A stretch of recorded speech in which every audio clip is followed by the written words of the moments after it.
Pastor, a few years back, you took a position against tithing.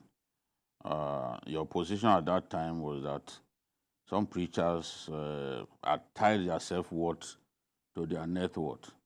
Hence, they manipulate the scripture to get people to keep tithing. Do you still believe that tithing is not required and that non-tithers are not under any curse? Thank you.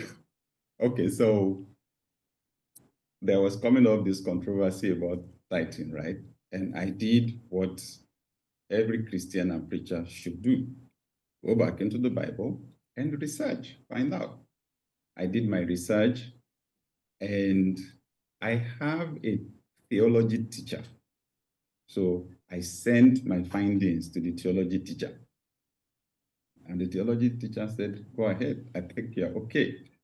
And then my focus was on our church members. I did not want them to be confused about the issue. The church has a way of resolving doctrinal issues.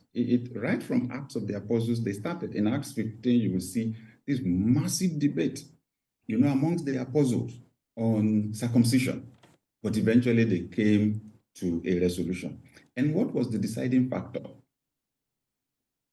There is the old covenant, there is the new covenant in the Bible. Yeah. Jesus Christ died. After he died, everything changed. Okay? Everything changed. The requirements changed. What it took to be close to God, to receive forgiveness of sins, and everything changed.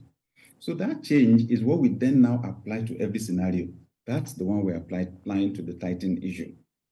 So the amazing thing about tithing is that it predated the law in the Bible. It came long before the laws of Moses came.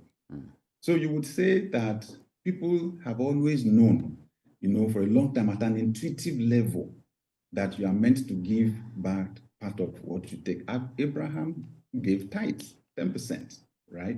There are people who have prospered phenomenally in business just going by that principle.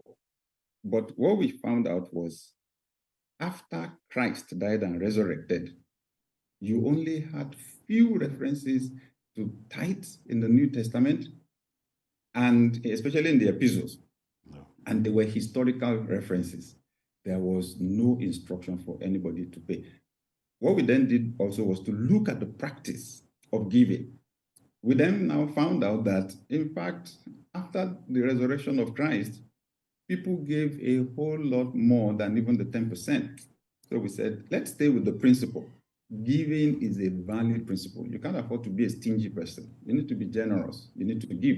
You need to support the work of God. But then we can't apply what you have under the law. To pay tithe, you have to carry it to a particular location. Interestingly, some of the provisions there in Deuteronomy actually says you should even eat it right there. Some kind of tithe you paid once in 3 years and all that. We said, look, you can get away with all that. And then the statement in Mark 3:8, you have robbed God, you are under a curse, said, Galatians says Christ has redeemed us from the curse of the law. He has absorbed the punishment. Yeah. So we can't say somebody will be punished now because they're not paying tax. So it was just those simple things we found from scriptures. I would just say it's an ongoing discussion.